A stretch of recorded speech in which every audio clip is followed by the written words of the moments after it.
আলিফ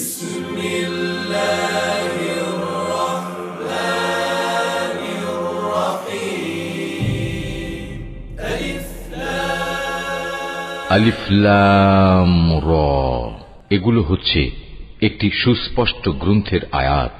নিঃসন্দেহে আমি একে আরবি কোরআন হিসেবে নাজিল করেছি যেন তোমরা তা অনুধাবন করতে পারো।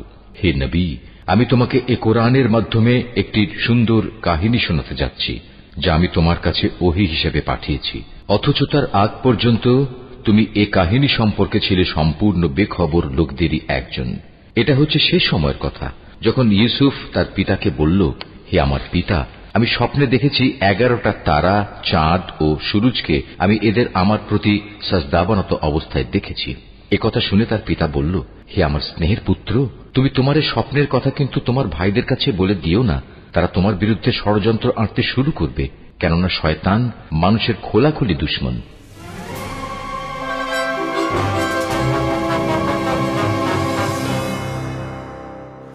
খ্রিস্টপূর্ব 1160 অব্দে ব্যাবেল নামক দেশের দক্ষিণে ফাদ্দান আরাম নামক এক শহর ছিল।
হে মহান ইস্তার, হে সকল প্রভুর মাতা, হে আমাদের দয়ালু প্রভু, আমাদের জন্মদানকারী মঙ্গলদাতা প্রভু, এই অবুঝ শিশুটিকে আরোগ্য দান করুন আর তার মা জননীকে আনন্দিত করুন। এই অবুঝ শিশুর মাতা প্রতিজ্ঞা করেছে প্রভু, তোমার দরবারে সে মূল্যবান হাদিয়া প্রদান করবে।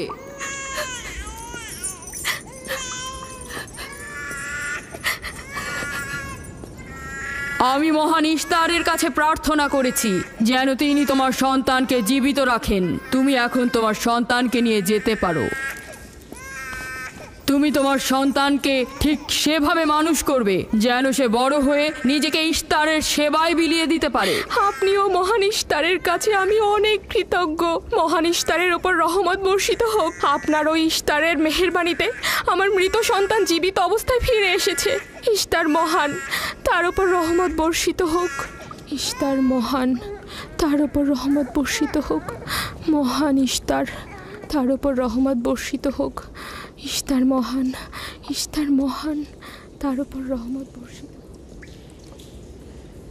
এই বাচ্চাটির মতো আমাদের সন্তানও নিশ্চয়ই সেরে উঠবে, তাই না? ইস্তার খোদা দয়ালু ও শক্তিশালী, তিনি নিশ্চয়ই আমাদের বাচ্চাকে সাফা দেবেন। হ্যাঁ, আমারও তাই মনে হয়। চলো যাই। তোমাদের এ কি হলো? তোমরা তো নিজেরাই ফেরেশতার সেজদা পেয়েছো, আর এখন কিনা নিজেরাই নিজেদের সেজদা করছো। এই পৃথিবীর সৃষ্টির সকল কিছুই ইনসানকে তাসলিম করে, আর তোমরা কিনা প্রাণহীন নির্জীব পাথরকে তাসলিম করছো। এই শোনো, খবরদার বলছি, তুমি এসব বেহুদা কথাবার্তা বলে আমাদের খোদাকে অপমানিত করবে না। আমি এই কথাগুলো নিজে থেকে বলছি না, আমি খোদা কর্তৃক প্রেরিত কথাগুলো এই কিতাব থেকে বলছি। এটি হচ্ছে আসমানি সহি কিতাব, যা আমার দাদা ইব্রাহিম নবীর উপর নাজিল হয়েছিল। আমি তার দিনের অনুসারী এবং এই কিতাবের প্রচলন ও দাওয়াত প্রদানকারী। নিজে থেকে কিছু বলছি না। ওই আসমানি কিতাবে কি লেখা আছে আমাদের খোদাদেরকে অপমানিত করতে হবে? আমি অপমান করছি না, শুধু প্রশ্ন করছি। যদি জেনে থাকো তাহলে উত্তর দাও, আর যদি না জেনে থাকো তাহলে স্বীকার করো। তোমাদের জিজ্ঞাসা করছি, ওই মন্দিরে রাখা ইশতারের মূর্তিগুলো কি তোমাদের প্রভু, নাকি তোমাদের তৈরি বস্তু? ইশতার তোমাদের উপর প্রভাব বিস্তার করে নাকি তোমরা ইশতারের উপর? ইশতার তোমাদেরকে শাসন করে নাকি তোমরা ইশতারকে? পাথরের তৈরি ইশতার যদি দুর্বল ও অক্ষম হয়ে থাকে, তবে কি করে আমাদের বাচ্চাদেরকে সাফা দেয়? সত্যি কথা, আমরাও দেখেছি। হ্যাঁ, তার হাকিকাত আছে। ইশতার তার সন্তানকে সাফা দিয়েছে, আমি দেখেছি। ওই প্রজ্ঞাবান যিনি তোমাদের আহাজারি শুনেছেন, তিনি তোমাদেরকে সাফা প্রদান করেছেন, না ইশতার। যদিও তোমরা খোদা ছাড়া প্রার্থনা করেছো আর তিনি ছাড়া তোমরা সাহায্য চেয়েছো, কিন্তু তিনি সকল কিছু সম্বন্ধে অবগত আছেন, তাই তোমাদের আহাজারিতে তার রহমত বর্ষিত হয়েছে, তোমাদেরকে সে সাহায্য করেছেন। সাধারণ দৃষ্টিতে তোমরা ইশতারকে দেখেছো, অন্তর্দৃষ্টিতে দেখোনি, তাই মূল সাফা প্রদানকারীকে চিনতে পারোনি। ইয়াকুবের কথার মূল অর্থটা আমি এখন বুঝতে পারছি। সে চাইছে যে আমরা আমাদের খোদাদেরকে বাদ দিয়ে তার খোদার ইবাদত করি। আমরা আমাদের খোদার অনেক কল্যাণকর কাজ দেখেছি, তোমার খোদার কি দেখছি? আমি তোমাদেরকে সকলের চাইতে ঊর্ধ্বে অবস্থিত খোদার দিকে আহ্বান করছি। তিনি সৃষ্টি সকল কিছুর চাইতে ঊর্ধ্বে। তাই নাকি? কি করে বুঝবো তোমার খোদা অন্যান্য সকল খোদার চাইতে ঊর্ধ্বে? তুমি আর তোমার খোদা ও ইস্তারের মন্দিরের ধর্মযাজকের মতো স্বর্ণরৌপ্য লুটে নিতে চাইছো না, তা কি করে বিশ্বাস করব? আমার বাস্তব অবস্থা হচ্ছে, আমি গভর্নর লাবানের নিয়োজিত রাখাল। আমার কোনো কিছুই নেই, আর কোনো কিছুর জন্য আমি কারো কাছে প্রতিদানও চাইনি। তোমরা কি আমাকে আমার কাজ অন্বেষণ না রাখালি করা ছাড়া আর কিছু করতে দেখেছো? দেখেনি জন্য কি এখন আমাদের দেখতে হবে? তুমি হয়তো সুযোগের অভাবে ভালো আছো, নয়তো তুমিও কোনো অংশে কম যেতে না। তোমরা সবাই একই রকম। ধর্মকে তোমরা মুখোশ বানিয়ে নিজেদের আখের গুছিয়ে নাও, সহজ সরল মানুষদের ঠকিয়ে তাদের সম্পদের রাজা হও। তোমার কষ্ট বুঝতে পারছি। তোমার সন্তান মৃত্যুর কোলে ঢলে পড়েছে, অথচ কেউ তাকে সাহায্য করতে এগিয়ে আসেনি। না ইশতার জাদুকর, না ওই মন্দিরের খোদা ইশতার। তাই সকল খোদাকে দোষারোপ করার অধিকার হয়তো তোমার আছে। মন্দিরের অক্ষম ইস্তারের সঙ্গে আমার কোনো কাজ নেই। আমার কথা তোমার না দেখা প্রভুর সঙ্গে। আমরা অনেক ধৈর্য ধরেছি আর অনেক কষ্টও করেছি। এখন আর কোনো নতুন খোদাদের ধৈর্য ধরার মতো অবস্থা আমাদের নেই। আমাদের ধর্মযাজক আসছে, ফারাজ তার কথার শাস্তি পাবে। পালাও ফারিস, তুমি পালাও। ওইদিকে পালিয়েছে। ওইদিকে যাও, ওকে বন্দি করে নিয়ে এসো। দেখো যেন পালিয়ে না যায়। ওকে ছেড়ে দিন, যে করে হোক ওকে ধরে নিয়ে ফিরবে। ছেড়ে দিন, ওকে মাফ করে দিন।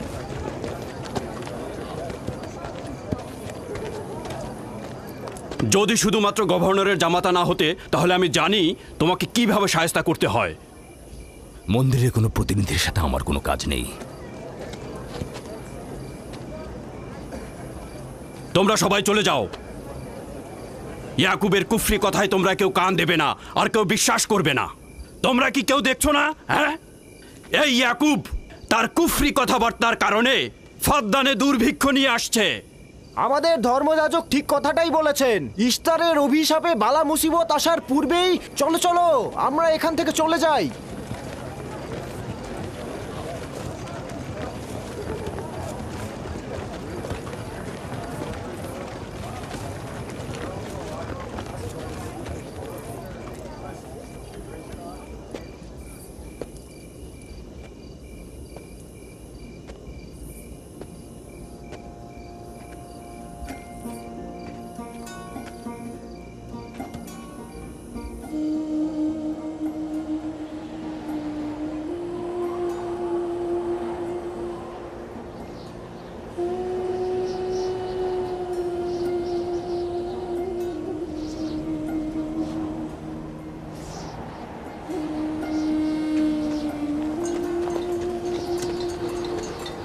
যদি খুব শীঘ্রই বৃষ্টিপাত না হয়, তাহলে ফাদ্দানবাসীর সকল ফসল নষ্ট হয়ে যাবে।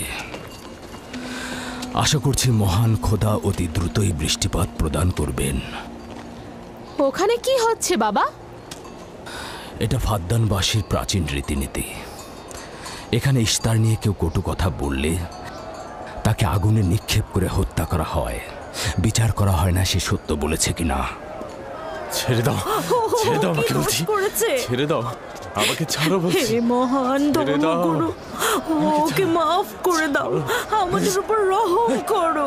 আমাকে ছাড়ো, ছাড়ো, আমার কি দোষ? আমি তো কিছু করি নাই। আমি কি বলেছি তোমাদের? আমাকে আমাকে এভাবে বেঁধে নিয়ে যাচ্ছ? আমাকে ছাড়ো। শোনো, তুমি এখানে ভেড়ার পালগুলো দেখে রাখো, আমি একটু আসছি। ছাড়ো, ছাড়ো, ছাড়ো আমাকে। এই, ছেড়ে দাও, ছেড়ে দাও, ছেড়ে দাও। এই, তোমরা তোমরা নির্মমতা করছো, তোমরা আমার উপর নির্মমতা করছো। আমাদের রহম করো। ছেড়ে দাও, ছেড়ে দাও। এই, আমার কি দোষ? আমার কি দোষ? আমাকে ছাড়ো, ছেড়ে দাও। এই, তোমরা আমার উপর অবিচার করছো। ওই যে দেখো, ইয়াকুব রাখাল, গভর্নর লাবানের জামাতা। এটা ঠিক করছো না। আমাদের উপর দয়া করুন, আমাদের উপর রহম করুন। কাফেরের শাস্তি একটাই। ফাদ্দানবাসী, তোমরা দেখে রাখো, তোমরা অবশ্যই শাস্তি পাওয়া উচিত। একদম ঠিকটা আমার উপর অবিচার হচ্ছে। আমি কিন্তু আমাকে এভাবে অমানবিক ভাবে পড়ানো হচ্ছে। এটা তোমরা সহ্য করো না, তোমরা জেগে ওঠো। আমাকে বাঁচাও, বাঁচাও ফাদ্দানবাসী, আমাকে বাঁচাও ফাদ্দানবাসী। আমি বলছি, আমি কোনো অন্যায় করিনি। অভিযুক্ত ফারাজ ইস্তারের শত্রু ও পাথর দিয়ে ইস্তারকে আক্রমণ করতে চেয়েছে এবং আমাদের খোদাকে অসমর্থ ও নালায়েক বলে আখ্যায়িত করেছে। ফাদ্দান শহরের প্রাচীন রীতিনীতি অনুযায়ী যে আমাদের খোদা ইস্তারকে অবমাননা করবে তাকে অবশ্যই আগুনে নিক্ষেপ করে হত্যা করা হবে। ফাদ্দানবাসী, তোমরা কি এরকম চুপ করে পাথরের মতো আমাকে দেখে যাবে? তোমরা কি কিছুই বলবে না? আমাকে এরকম অমানবিক ভাবে অত্যাচার করে পোড়াতে যাচ্ছে এই লোকজন। তোমরা কি কিছুই বেচারা ফারাজ, তোমরা কি নিশ্চুপ হয়ে সারা জীবন দেখে যাবে? ফাদ্দানবাসী, রক্ষা করো আমাকে, কেউ তো এগো। একদিন আমার মতো তোমাদের কেউ এভাবে পুড়িয়ে ফেলবে ওরা। তোমরা চুপ করে থেকো না, তোমরা এভাবে আমাকে মেরো না। আমার প্রাণ ভিক্ষা দাও, আমাকে এভাবে মেরো না। বেহুদা কান্নাকাটি করো না, হয়তো রক্তের মূল্য পরিশোধ করো, নয়তো আগুনে পুড়বার জন্য প্রস্তুত হও। তাকে আগুনে ফেলো না, এভাবে পুড়িয়ে মেরো না, করো, আমাকে প্রাণ ভিক্ষা দাও, ওকে ছেড়ে দাও। হে ফাদ্দানের জনগণ, আমাকে মেরো না। আমাদের রহম। আমি একটা কথা জানতে চাই, তার রক্তের মূল্য কত? মূল্য কি তুমি পরিশোধ করবে? না, ও নিজেই তো ইস্তারের শত্রু।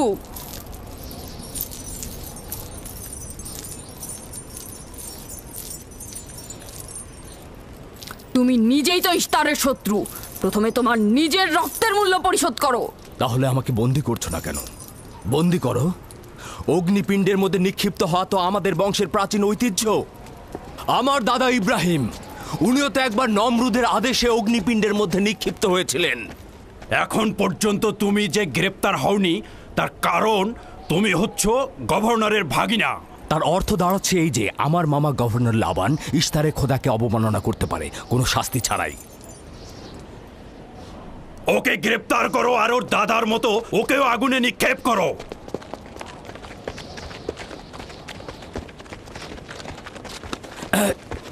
ছেড়ে দাও, আমার প্রশ্নের উত্তর দাও, ছেড়ে দাও আমাকে। এখানে কি হচ্ছে এসব?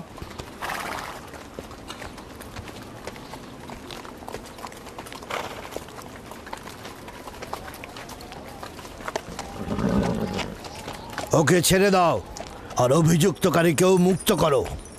ফারাসের অবশ্যই শাস্তি পাওয়া উচিত। যখন ইয়াকুব জীবনের মূল্য পরিশোধ করতে চায় তখন তোমাদের কোনো অধিকার নেই ওকে শাস্তি দেবার।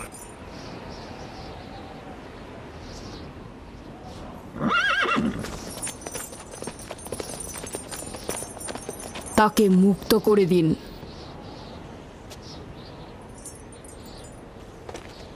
ইয়াকুব, তুমি অবশ্যই ফারাসের জীবনের মূল্য স্বরূপ 500 দিনার পরিশোধ করবে। হ্যাঁ, কোনো সমস্যা নেই, আমি এই অর্থ পরিশোধ করব।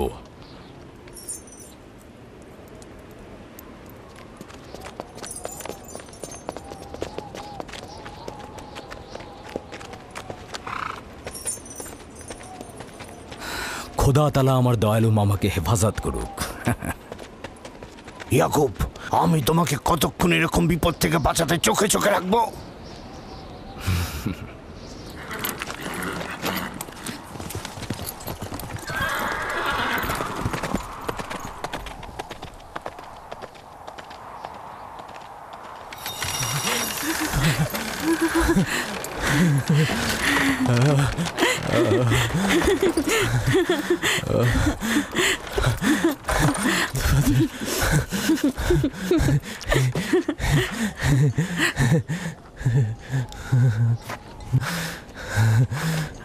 আপনি মহান, আমরা কৃতজ্ঞ, আমরা অনেক কৃতজ্ঞ আপনার কাছে। আমার জীবনের মূল্য স্বরূপ যে অর্থ আপনি প্রদান করবেন তার বিনিময়ে সারা জীবন আমি আপনার কৃতদাস হয়ে থাকব। আপনি মহান, আপনি মহান। আপনি ফারাজকে মৃত্যুর হাত থেকে বাঁচিয়েছেন, আপনি আমাদের নতুন জীবন দিয়েছেন। হয়েছে হয়েছে, এবার এসো এসো।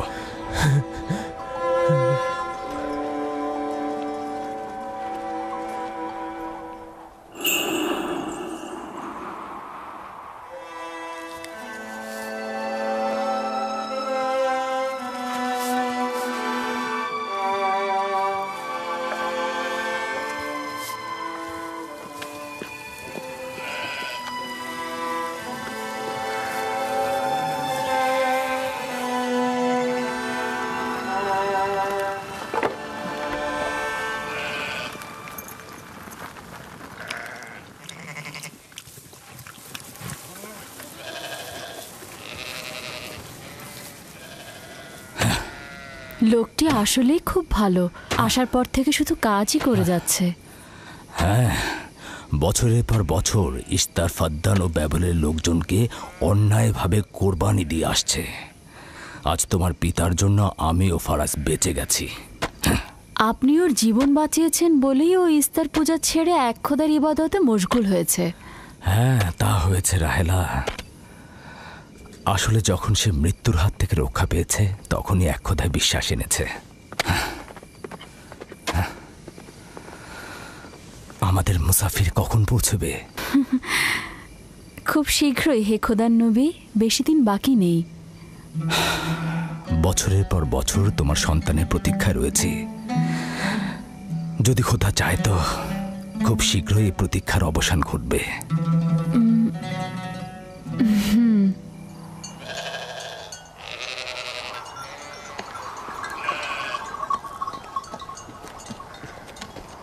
ইস্তেকদার, তোমার ও তোমার পরিবারকে সালাম। তোমার উপরও দরুদ বর্ষিত হোক ইয়াকুব রাখাল। হ্যাঁ, কৃতজ্ঞতা জ্ঞাপন করছি। মন্দিরে ইস্তারের জন্য খোরমা হাদিয়ে নিয়ে যাচ্ছ? প্রভুদেরকে তো অবশ্যই খুশি করতে হবে, তা না হলে তো এবছর বৃষ্টিপাত হবে না, তাই না? আমার কিন্তু মনে হয় মন্দিরের ইস্তারে চাইতে তোমাদের বেশি দরকার ওই খোরমা। তোমার কাজ হচ্ছে আমাদের খোদাকে অপমানিত করে আমাদেরকে রাগান্বিত করা, তাই তো? তোমরা কি নিশ্চিত যে ইস্তারের মন্দিরের ওই পাথরের মূর্তিগুলো সত্যিকার অর্থে বৃষ্টি বর্ষিত করতে পারবে? তোমার এসব কুফুরি কথাবার্তার কারণেই আমাদের মন্দিরের খোদা নাখোশ হয়েছে, আর এই কারণেই ফাদ্দানের আকাশে আজ মেঘ নেই। এই ইয়াকুব, ইস্তারের অবমাননা থেকে তুমি নিজেকে রক্ষা করো। চলে এসো, চলে এসো।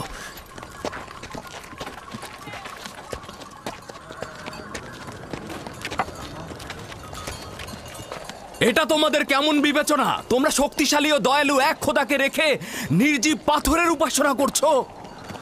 কেন তোমরা বিষাদগ্রস্ত জমিনে নিজেদের আত্মাকে এক খোদার ঈমানের নূরে আলোকিত করছো না?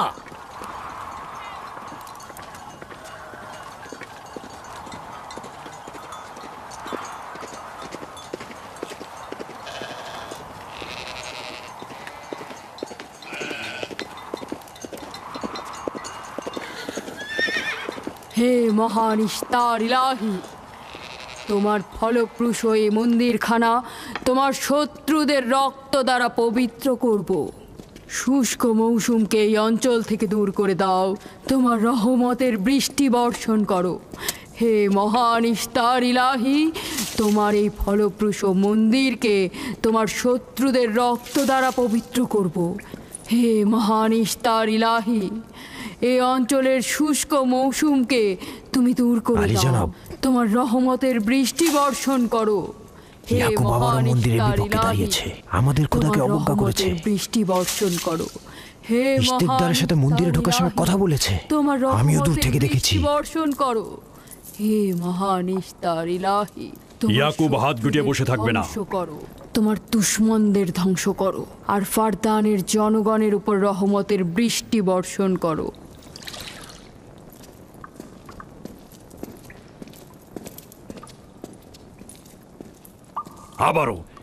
আবারও শুরু করেছে। আশা করছি ওর উপর এবার খোদার লানত বর্ষিত হবে। এখন আমাদের কি করা উচিত?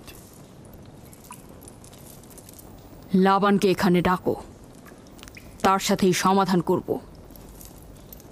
যত তাড়াতাড়ি সম্ভব লাবানকে আমন্ত্রণ করো।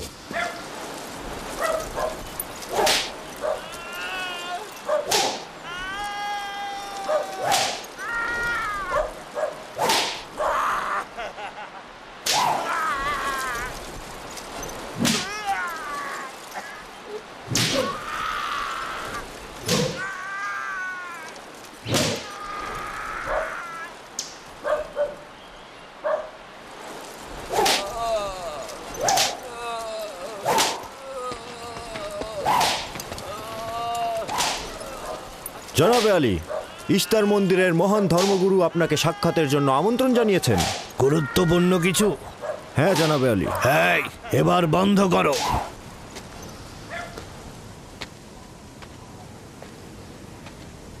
তুমি যদি আবারও চুরি করেছো তাহলে তোর আর আঘাতে আর জীবিত ফিরবে না। আমি কথা দিচ্ছি এমন ভুল আর কখনো হবে না। ছেড়ে দাও একে। এসো।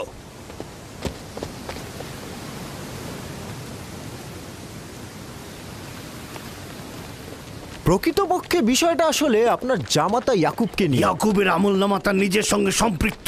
আমি উত্তরদাতা নই। না ঠিক আছে, কিন্তু ইয়াকুব তো ইস্তারকে অবজ্ঞা করে। এটা ধর্মগুরুদের কর্তব্য তার প্রশ্নের উত্তর দেওয়া। আর যদি উত্তর দিতে সক্ষম না হও তাহলে কেন আমার শরণাপন্ন হও?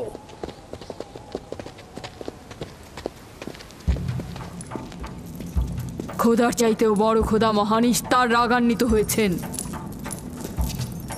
আমি দুর্ভিক্ষ দেখতে পাচ্ছি, যা ফারদানের জনগণের জন্য শুষ্ক মৌসুম আর মৃত্যুর কারণ হতে যাচ্ছে। জনাবে আলী, আপনি একটু অপেক্ষা করুন, আমি ধর্মগুরুকে খবর দিচ্ছি। মহান ইস্তারকে সে রাগান্বিত করেছে। এই অপমান ইস্তার সহ্য করতে পারছেন না। কেউ একজন ইস্তারকে খেপিয়ে তুলেছে। যে মহান খোদাকে অপমান করেছে সে দ্রুতই শাস্তি পাবে। মহান ইস্তার তার বলি চাচ্ছেন। আমি ফারদানের শান্তি আর নিরাপত্তায় নিয়োজিত। আমার ভাগিনার কার্যাবলী দেখার জন্য নয়। তুমি অবশ্যই তাকে শান্ত করবে। অবমাননা করে? অবশ্যই করে। আমার মনে হয় আব্বা আপনি ভুল করছেন। সে অবমাননা করছে না, সত্য প্রচার করছে। আমার সন্তান বনি ইসরায়েলেরা কেন ক্ষমতা ও পেশি শক্তিকে মূল দণ্ড হিসেবে মনে করছে? আমি তো তাদেরকে পেশি শক্তি বা জোর করে চাপিয়ে দেওয়া কোনো কিছু শিক্ষা দেইনি। চিন্তা করো না, সব ঠিক হয়ে যাবে। খোদা মহান।